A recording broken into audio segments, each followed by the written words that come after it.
Welcome, welcome, welcome. So a little bit different today. My computer, I did not bring my plug, like my charger, to work because I've been working from home.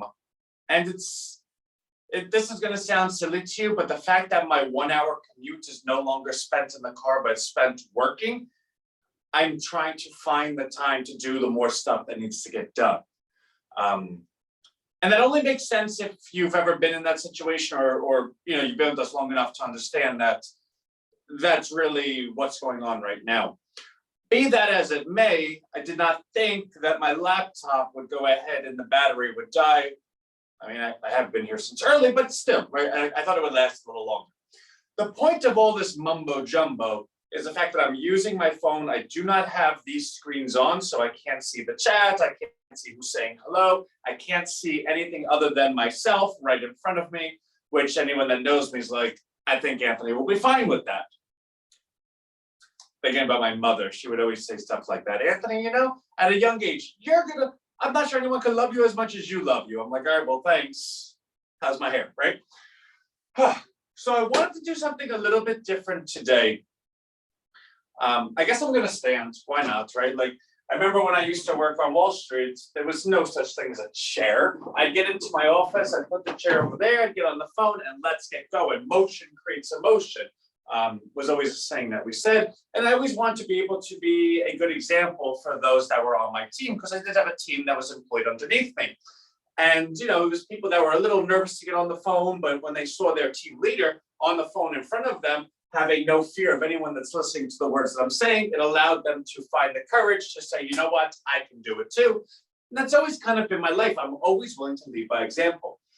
Speaking of Wall Street, I did have the opportunity that when I had joined Wall Street, it was during the mortgages, right? Like all the house prices going up, everything going crazy. And at the very beginning, I made my name quite quickly, because I was able to identify how silly those numbers were. Like the numbers didn't make sense. And I was able to go ahead and take a short position on that. The whole economy tanked. Anthony's clients became millionaires. Great, right? Like, cool. But if anybody ever heard me on the phone, it wasn't, all right, you got to do this because if you don't do this, no, it was, when you're able to see something, there's a passion that's innate in you, right? Like, when your friend is drunk and they say they're going to drive to the liquor store and you go up to them and you take the keys from them and you do not care what they say to you because you know you're doing the right thing. You know what's going to happen if you don't do that. Everything else just kind of works out because you're willing to die in that moment for the outcome that you want because you believe it to be the correct outcome because you know it to be the correct outcome. So my clients that I was able to participate with or were able to participate with me would ask me 1,000,001 questions. Well, Anthony, what about this? What about this? And it was all like gotcha questions. Like, oh, but you didn't think about this. And because I'm such a deep thought, right? Like I don't just come up with these things out of nowhere. I was able to always listen to the questions, always be able to answer them back. But by the nature of their questions, I was able to find and identify where I could be wrong, right? Like, there's a thing called an autopsy, and there's a thing called, there's a famous behavioral scientist, a protopsy, a pretopsy, right? Like autopsy being after, pre being before it. And what became quite popular with a lot of these companies was they would have the pretopsy. I'm not even sure if that's the word, but you follow along, right? And then go, okay, this is our business model, everyone. Now I want everyone to look at how we can fail, how we can die. Give me 5 ways each that we can die and submit them to me. And I'm going to take some time to sit down with it and make sure that these are the things that never could kill us, right? Like, oh, if we, fall in the water for more than 2 minutes, we might suffocate. All right, let me make sure I have like an air pack, right? Like, so was the thought process of it. But when you believe you can see the outcome, and when you make it so personal to go ahead and be able to mobilize others to lead to a good outcome together, well, there's always going to be those confrontations, not confrontations, but conflict. I guess these are all really strong words, disagreement or misunderstandings, where it's like, Anthony, I understand what you're trying to do. I don't think your outcome is going to happen because this, and this. By the very nature of that conversation, where I am willing to die in that moment to make sure that the person I'm speaking to understands that this is real and we need to go forward, the concerns or comments that are said to me become my pretopsy. They become, all right, I'm talking to a reasonable adult. They're not dumb. They're not trying to tell me to go kick rocks. They're giving me really valid concerns from their perspective. Now, of course, those are not the same concerns I have because I've already thought past them, not through them, but past them. So be that as it may, if my outcome is going to be what it's going to be, like my outcome is definite and guaranteed, that's what it's going to be, then instinctually or inherently or implicitly, I must have answers for these type of questions. Therefore, let me take a look back and say, okay, he believes or she believes that this might happen, but I've already thought past that, so what would happen if that happened? And of course, those questions have become the ammunition that has allowed Rhino to grow so big and so strong that there's not a single thing in front of us that can stop us. It doesn't exist. And I know what that sounds like. It's like, Anthony, well, that's, you can't just believe that nothing can stop you. You have to be cognizant of the things you don't know. And our last commentary was titled, what we learned this month that we didn't know that we did not know, right? Say that 5 times fast. So of course, there's stuff we still don't know. But for instance, if you were speed dating, right? Like you think you're the best looking person in the world, but nobody wants to date you. So you go speed dating and you say, tell me something you don't like about me. And 30 girls or 30 boys or 30 combination, whatever you like, all tell you a single thing they don't like about you. By the end of it, you have 30 things where you're like, whew, I guess there is a bit of a problem with me. Let me work on all 30. Which means that the next time you try to go on a date, the 30 things that were the most common 30 things that someone didn't like about you have all been solved. And if that's the case, are you now a more eligible bachelor? Are you a more dateable person? And the answer is yes, because you solved all the things that you did not know that were wrong with you. That's been the development of Rhino. Now, bringing it back to the Wall Street experience, when you're talking to real people on the phone, that it's not just stocks going up and down, it's that their house is going to plummet, right? That their mortgage is going to become unaffordable. The adjustable rates are going to price them out. They're going to lose their job. Their 401ks are going to get sliced in half. It doesn't matter who you're talking to at that point. The more affluent the individual is, by nature, they're like, I worked my whole life. I went to college. I have like 200,000 saved up in a bank account. I own most of my home, but I have a mortgage. I'm fine. Because of these successes that person has had in life, they're a little bit siloed. They're a little bit bubbled from the real things that could harm someone, right? Like, for instance, if you're someone that does not have much means and you're a bartender or a server or just kind of getting by, which, by the way, I've done all of that, so that's not detrimental that's not derogatory to those people. Everyone needs a job, right? If you're one of those people, do you really care that the stock market got sliced in half? In fact, you're like, F the rich people, right? Like, that's fine. But when your restaurant goes out of business, then you have a problem because you don't have a job no more. My point being that when we were talking about things like sovereignty and bank runs and stuff of that nature, there were very good people that did a lot of good in their life that never ever believed that they'd ever be in a position like that. So it meant something to me because these people are family men. And I say men because those were the people that made the stock decisions about their family, right? The vast, vast majority were men. And I never had a female client, so let's just get that out the way. And not because I didn't want to, I love women, right? But these are men that did it right. Like they had A's their whole life. They went to college, they had families, they had kids. And it just hit me. I'm like, not that you would ever wish anything bad to happen to anyone, and not that you ever am okay with anything bad happening to anyone. But if you had to choose, you'd choose like the derelict drug dealer for something bad to happen, not like the really good father with the wife and the 3 children. And family means a lot to me. Whether it's nature or nurture, that's important to me. So I would get on these phones and it was passionate to me. And it was like chicken or the egg. Like, why did I go to the stock market? Why did I go ahead and take on the biggest crash that we've ever seen before it ever happened, right? And the reason it was such a crash because no one saw it coming. So by definition, I had to be right about identifying this cataclysmic once in a generation event and tell it to people before it happens so that everyone's telling me I'm crazy because no one sees it by definition of it being the biggest crash and me being the one to see it, right? Stay with me on that one. But it was passionate. It meant a lot to me. Fast forward to Rhino. And I had asked to be, and I never actually read the emails like, wow, V's fantastic, right? So I suspect everyone who received emails this week, I told V that I wanted to do something a little different, that I think 2023 is going to be the year from hell. I just think it is. So along the same lines of the passion, and I wrote a couple things on the board, so I'll be looking over there. But I want to get through it quickly, right? It's 2:10, 2:11. I'll be done by 2:25.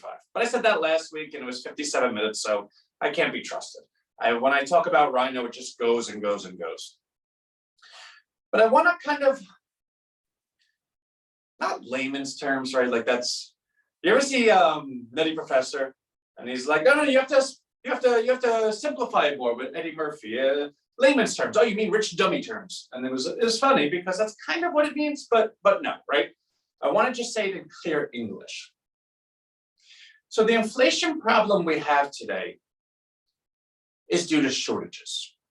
It's not due to too much money in the system that everyone likes to speak about so often.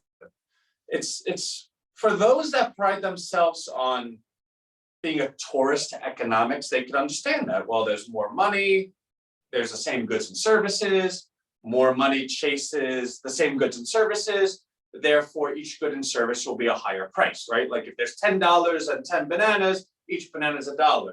If there's $20 and 10 bananas, well, each banana is $2, right? So you can understand that. But in the economy, it's much more complicated than $10 and 10 bananas. And there's a banking system. Now, the banking system acts as a vacuum for all of the money. So when money is put into the economy, it always goes back to the banking system, whether you put it in your checking account, this account, that account, whatever. The deflationary force is the fact that the government borrows money that they have no intention of ever paying back. In fact, we have $30 trillion worth of debt. And because in 2000, you gotta go always back to like 1900 when JP Morgan bailed out the US government.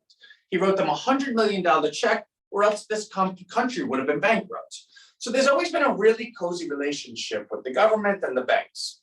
In 2008, when all the banks blew up and the government came in to rescue them, because the bank said, hey, listen, you don't rescue us, we're gonna destroy this whole thing. We're gonna torch this, right? Like a couple of curse words that I don't wanna say.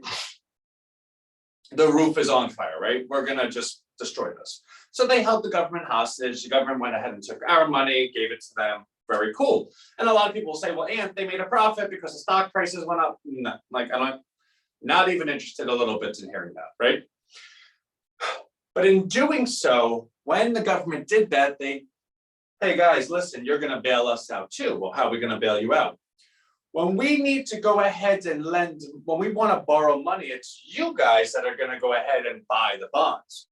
And the banks are like, where are we going to get the money from? We're bailing you out. No. Our Federal Reserve prints money. We're the currency reserve of the globe. We're going to lower the federal funds rate to 0.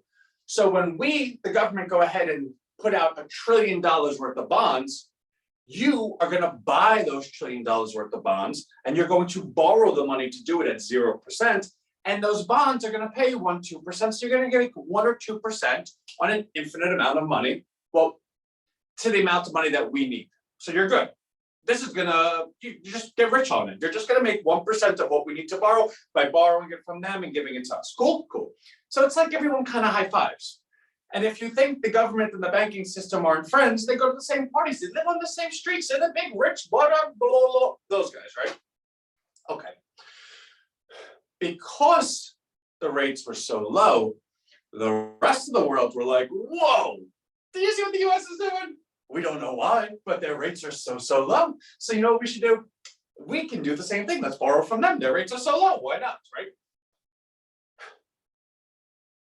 What you also have to understand that is after 2008, where the financial system collapsed the entire globe, all of those other countries that didn't have the currency reserve of the world like we do, but have things like tourism or wheat or barley or I don't know, are not nearly as strong as the US was. They don't have standing armies. They don't have a whole bunch of gold. They don't have the currency reserve.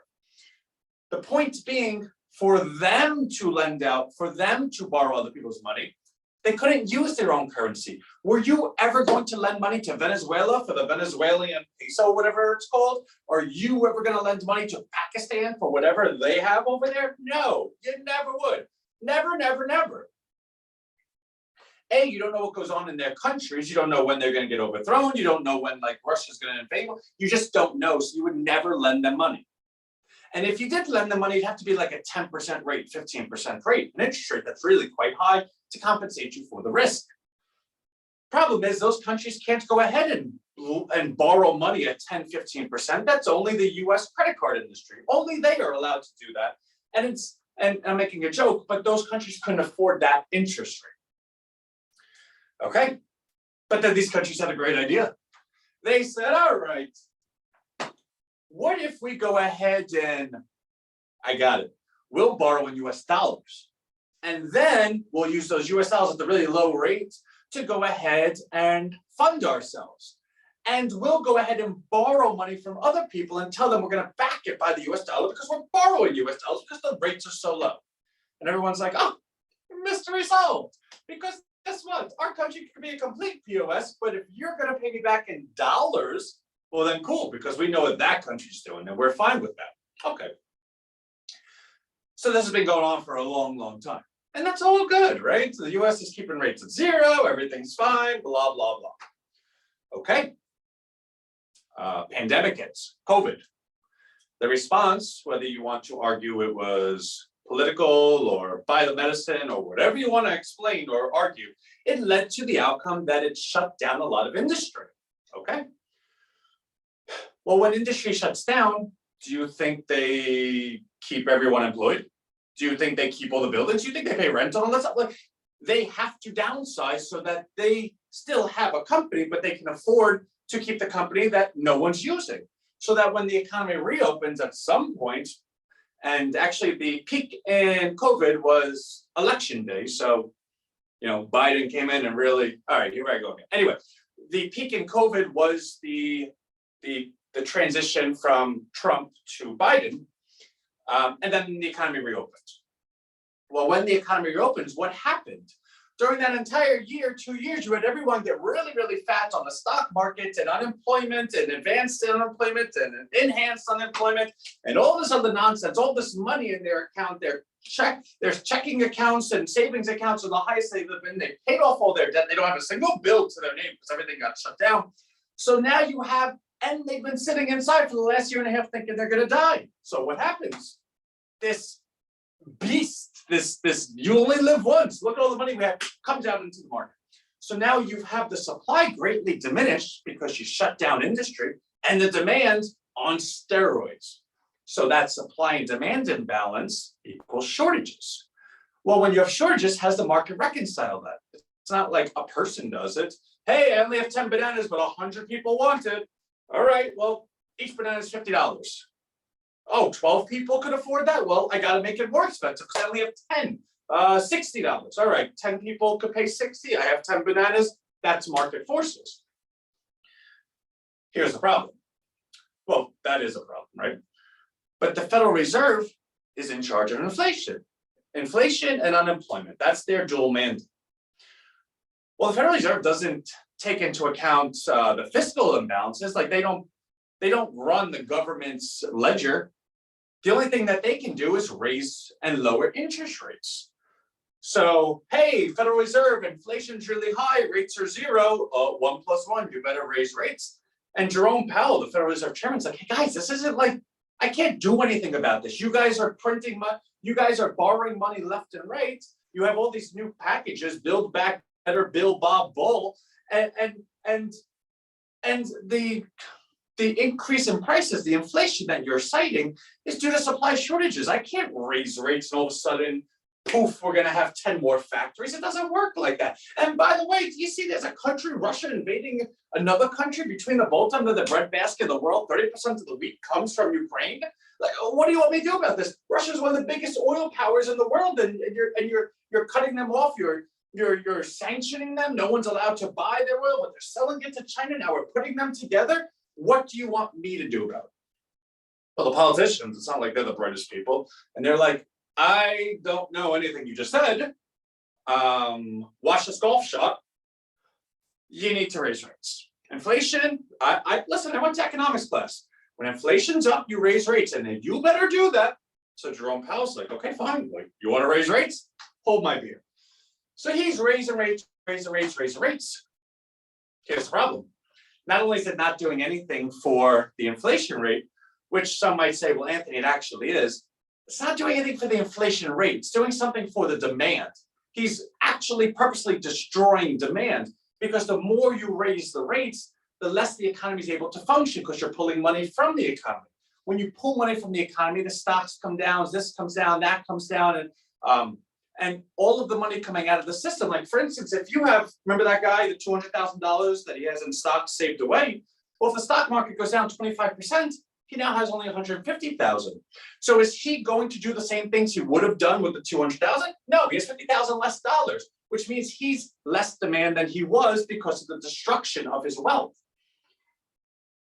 So that demand destruction is pulling down the inflation rate. But what is it also doing? Remember that story we told about the interest rates before, and the Fed keeping them at zero, and those countries borrowing in dollars? Well, what does raising interest rates do? It raises the value of the currency. Because when you raise interest rates, you're making the demand for the dollar higher. When you raise interest rates, you're defending the currency. You're saying, I'm taking the money out of the system. Therefore, with less supply in the system, the more valuable each bit of supply is that is in the system. Right? If I have 10 bananas and I take 5 away, the last 5 are worth a lot more than it was when there was 10. So now the value of the dollar goes up. Well, do you know what a currency is, right? The dollar. Or the euro, the pound, all these things are currencies. How do you price a currency? Like if I asked you, what's the price of the dollar today?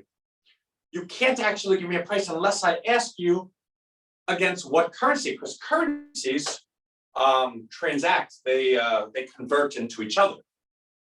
Like I know a lot of you like Bitcoin and all the rest. The price of Bitcoin is measured in US dollars, so it can convert into US dollars, or it's measured against ETH, or it's measured against something. Meaning for the price of Bitcoin to go up, it's a ratio, Bitcoin against, say, ETH, which means for the price of Bitcoin against ETH to go up, Bitcoin has to go up or ETH has to go down. But it's a ratio, and that ratio has to yield positive to Bitcoin for it to go up in price.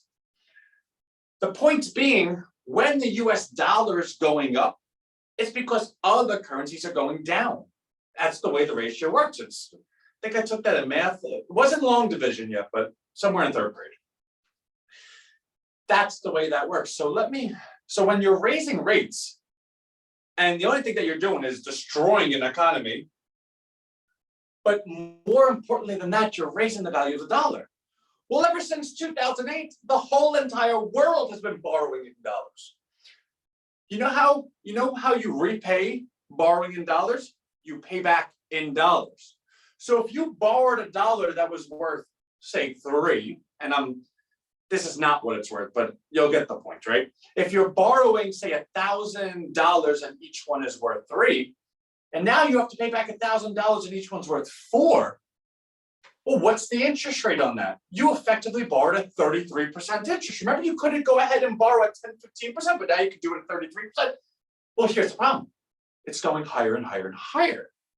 Well, and, they're not going to raise interest rates forever. Here in the U.S., we live as the U.S.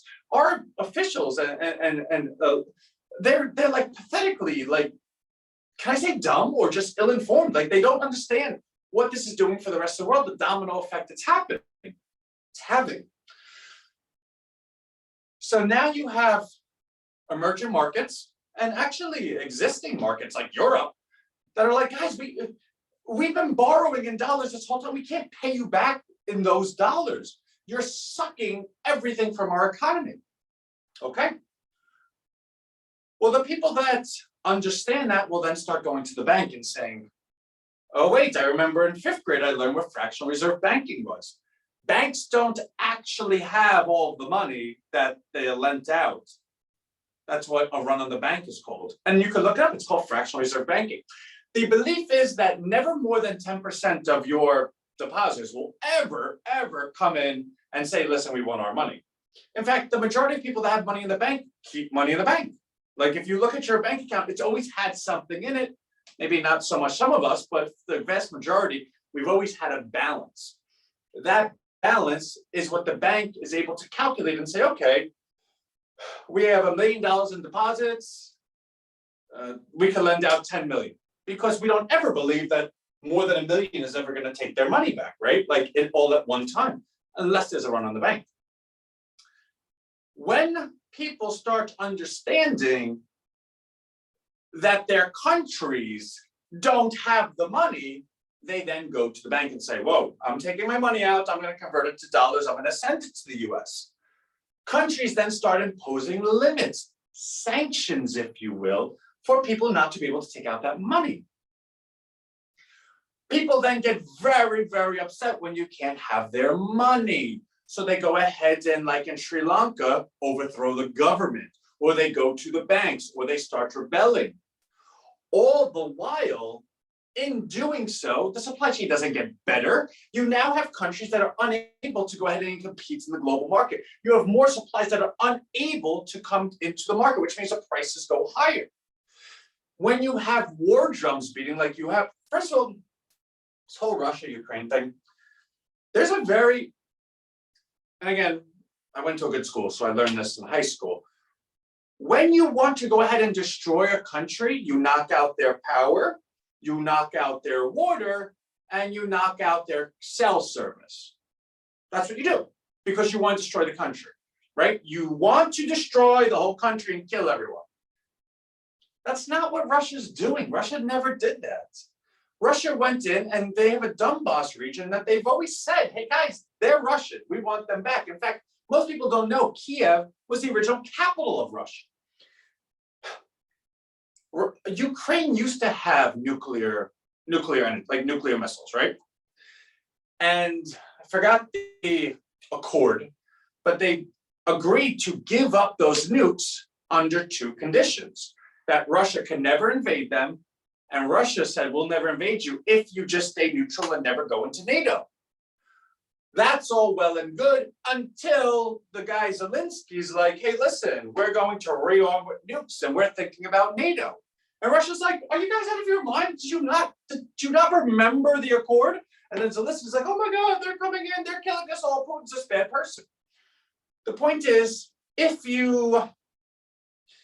like one of those things where there's 3 sides to the story, but the 2 sides are very different. And the truth is somewhere in between. But it's not going to, it already happened, right? Like it happened. And now Zelensky and Ukraine are saying, hey, listen, Germany can't sell wind turbines to Russia because that's against the sanctions and they can't buy it from them. And anybody that understands the energy policy in Europe knows that 95%, only 5% of the houses actually have air conditioning, right? Like 95% of the energy comes from Russia through the pipeline. So Russia's like, guys, do you not know what's going to happen if you continue this madness? We're just going to shut off the pipeline. And everyone's like, okay, well, fine, shut them off. You're going to only hurt yourself. And Russia's like, you guys don't understand. China's right there. Like, they're pretty cool with us. Saudi Arabia, India. They're our friends. Like, we're the East, you're the West. Which means as this continues, as you have the civil unrest, as you have a stock market that continues lower, as you have a dollar continuing higher, and mind you, these things are not like, oh, it might change tomorrow. It's already out of the barn. It's just escalating. You then have people so pissed off that they turn on the government. You then have a government that says, oh, well, we're not going to take the blame. It's the Russians, the Putin price hike, right? Let's go to war. What happens with money flow when you go to war? Like, for instance, if you were in Germany during World War II and saw tanks going down your road, would you feel comfortable with your money in the bank that's at the end of the road with the tank? No. You would send it to the strongest country, the one that doesn't have a country risk. Welcome to the United States of America. So when the war drums start beating louder, money flow comes to the US.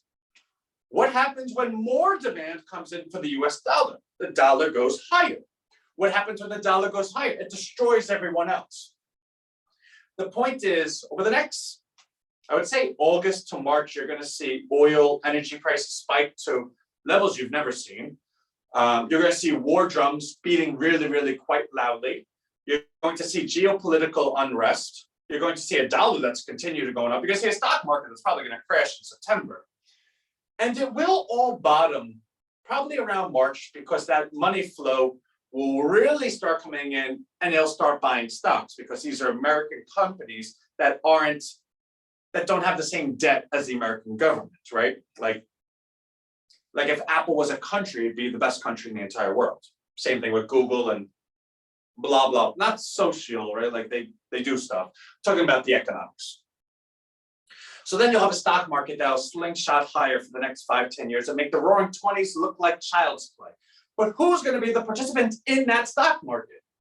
Is it going to be the lower class? Is it going to be the middle class? No, these people all got wiped out already. It'll be the high class, the wealthy class that was able to leave their money in stocks and everything. It doesn't matter if it went up or down. They made money, God knows, 10 different other ways, because they have partnerships all over the place. And they're going to be the ones to benefit from that slingshot higher after the stock market shook out everyone else. So what happened? Do you think now we have a wealth inequality? What do you think is going to happen when the top 0.00001% of people are going to have such an outsized, not only the wealth of this country, but the wealth of the globe as it all flies into the stock market and stuff? What happens to the other people that got completely destroyed? Do they have to beg US companies for jobs? They'll be hiring. They're going to have more money than they know what to do with. Are they going to beg the US government for some type of, how about this? Pensions, right? You worked your whole life for pensions. Do you know in any country, I think 80% of the holdings in pension funds have to be that country's debt? The assumption being, hey, we're Europe, we're the US, this is AAA rating, guaranteed. We're going to make sure that those people that work their whole lives get exactly what they want. You are not going to put them into anything speculative. You have to make sure that they have bonds. Okay, cool. What happens when yields are zero? Bonds pay what, 1%, 2%? Break even on pension funds is 8%, which means the pension funds don't actually have the money. Well, you got to get paid in pension funds. The government make sure that the bonds are there. You're going to get paid in them. Don't worry. You know how the government's going to make sure you get paid? Ha, they'll borrow or print it, which means the inflation rate even goes higher. So when you go ahead and you say, oh, I worked my whole life and I'm going to get that $5,000 a month in pension that I was promised. Yeah, that sounded good when your bills were like $3,000 a month. How about when your bills are $6,000 or $7,000 a month? What do you do then? And if you go ahead and work, you no longer get your pension. What do you do then? The point is, a lot of this is going to be spoken about. A lot of this is going to happen in real life over the next 7-8 months. And that's where Rhino comes in, because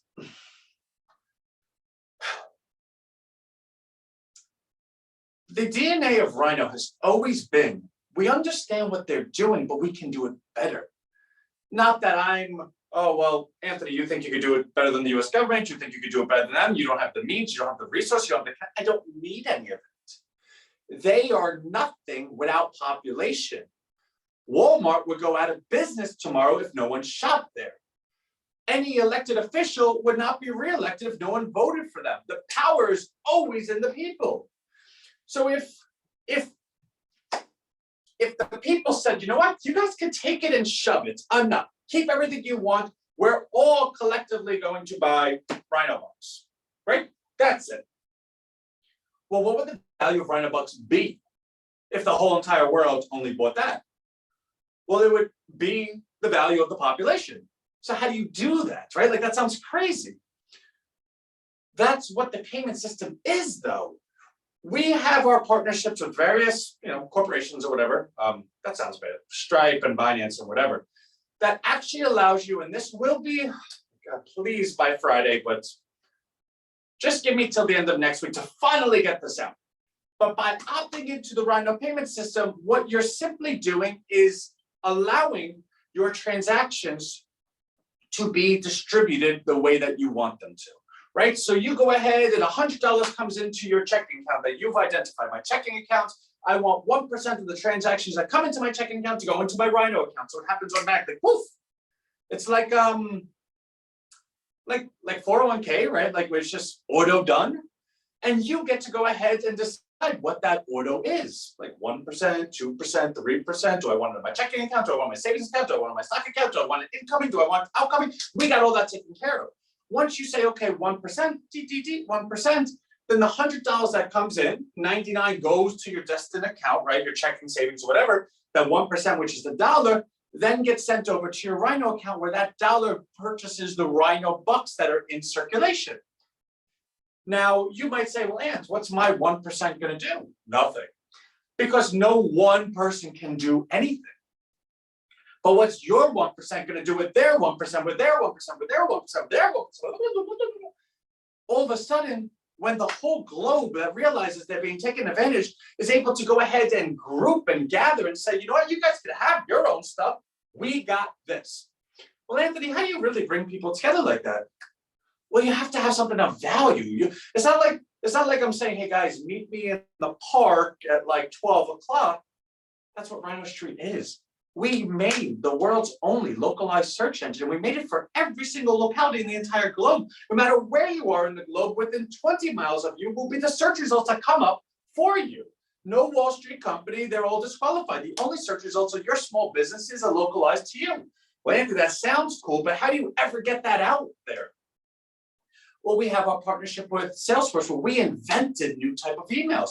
The forms are already in the email, they're the DNA of the email. In fact, our database is linked to that form that allows you to actually change the form. Your name is Mark, you really want to go by Matt, you type in Matt rather than Mark. Our database goes ahead and collects that immediately. It's connected. You are connected to our database in that one email. When you go ahead and press submit, boom, automation's happened, blah, blah, blah, blah, blah. You're already on. You can go ahead and search yourself within 1 nanosecond of you pressing submit. Well, that sounds like a great idea. I want to get my whole town involved. How are we going to get the whole town involved? You single-handedly could go ahead and select, I want to invite Mary because her place has the best pizza. Beep, beep, beep, boom, there. Mary gets the email. John just recommended you, said you're the best pizza. This is what RHINOstreet is. Go ahead and get into it. She goes, okay, cool. Press the button. Boom, she's in. Now she's getting the next email because it's already automated. We have built a way that this can, we can blanket the entire globe in less than a week. Now that's a value proposition that seems pretty fair. I just want to get on a search engine. I can put myself on a search engine. That's it. People can search me. That's it. Once you're there, we write an email every Saturday to everyone, telling everyone where we've been, where we are, where we're going, and why the payment system is what matters. Well, when every single week we're sharing with everyone the behind the curtains, the numbers, the this, the that, they say to themselves, all right, they have this many people on. This is how much the coin's worth. The coin goes up every day because it's reoccurring purchases. It's not like if we bring John on and John does one transaction, it's done. No, John's transactions for the rest of his life, as long as he's opted in, are 1%. So John, the rest of his life is worth $5 million. Mary, the rest of her life is worth $20 million. When you add up all these numbers together, you have a coin that just goes up. Now, the app that we're also releasing has the wallets already in it, which means your coin, you could go beep, beep, beep, send it, buy it, sell it, deposit it to your bank account because it's linked to the bank account because you've opted into it already. The point is there's a lot of stuff that goes on over here.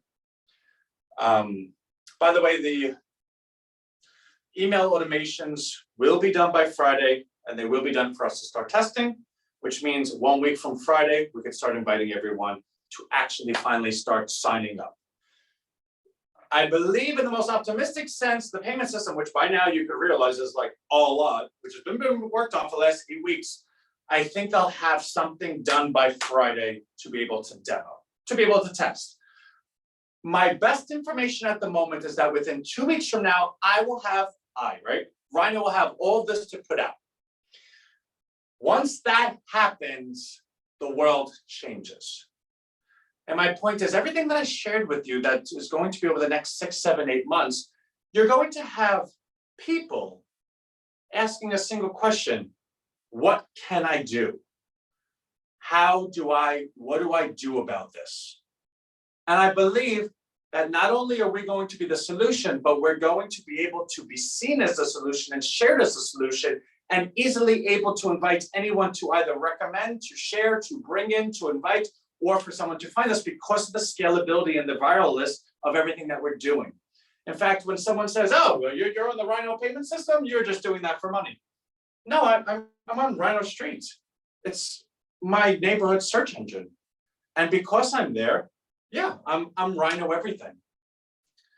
Also, I'd like to share with you our Twitter, which if you have not signed up for it, you're like out of your mind. It's @AnthonyRhino. We're now up to 3,700 followers. We were at 200 3 weeks ago. Every single follower is a teacher, because we believe teachers are superheroes. And we believe teachers, more than anyone else in any type of community, have a reach that can go ahead and take anyone from zero to hero. We have now purchased 111 different teachers, their entire supply list for the school year. We've invested around $14,793 so far on teachers we've never met, will probably never meet. And as my wife says, Anthony, like, what are you doing? But of course, when I explain it to her, she has a heart just the size of mine, right? Like, so we're always helping everyone. But that's wasted money unless we're able to do something about it. But again, like we started with the conversation, the vision going forward, I believe teachers are the most woefully underpaid, underappreciated, abused working class in this entire, probably the history of the world, because they love children so much. They don't care about anything else. They just want to be kept alive. They go through every year. Every person that's ever become a teacher knows that they're going to get paid nothing, but they only care about how they can go ahead and affect the lives of the children. Meaning, they know from the get-go that they're being taken advantage of. But at the same time, they are the pillars of their community. In fact, they have a touch point of what, 60 to 90 different kids every single year, ×2 for parents, ×10 for years in service. They're teaching children of parents that they taught when they were children. The point being, when we have that many teachers that are all opted into us and they all want to go further with who we are and what we're doing, and they all have degrees of separation that could bring in entire communities, our last post got 1,011 comments in the 17 hours it was posted, right? Like not our last one, but one of them over last week. There's a lot of things happening that are good. And I just want to get it out. Like I just want to get it out, and we're getting very close to it. So I know I said 2:25, it's 2:43. Like I said, I cannot be trusted with time, because when we talk about Rhino, I just want to talk about Rhino. I just want to talk about Rhino. I just want to talk about, you see what I'm doing? I'm going to talk about Rhino. Also, clothing. So obviously this is one of the OG shirts, but we have a lot of things out, but it's on the distributive marketing site that we haven't touched in forever. And I don't tell anyone to go there, right? Because I want to fix up the shop and be able to offer clothing again. I want to be able to have your QR code on your shoulder. I want to have it as a sporting jersey where your company's name is your name, which, by the way, your company's name could be just the company you represent. Like, I want a lot of really cool stuff for it so that you can walk around with Rhino, not as an endorsement, but as a clothing line. There's a bunch of other things we'll work on. The point is, I'm here. I'll always be here. And when I'm able to say that my Apple computer battery died, you can be rest assured that there's probably like 100 different buttons all going off at the same time. So I don't know even how many people are in this, right? Like, I could literally be talking to myself right now. So let me go. My aunt, who's also my godmother, has been working both of us have been trying our best to go out for birthday lunch. My birthday's June 11th, mind you. It's now July 27th. So we finally, after like 5 different doesn't work, came up with today 3:30 to 4:30, which means I'm going to have buffalo wings. And I know that sounds funny, Anthony. Why you tell me about lunch? Because for me to actually be able to sit down for an hour and have buffalo wings is a luxury that I can't even tell you. Like it's a big deal. Like I can't wait. Whatever. I don't need to talk about me anymore. I love everyone. We're going to do it. And if we don't, I will be dead on the floor. There's only two outcomes. Rhino soars or Anthony drops. The end.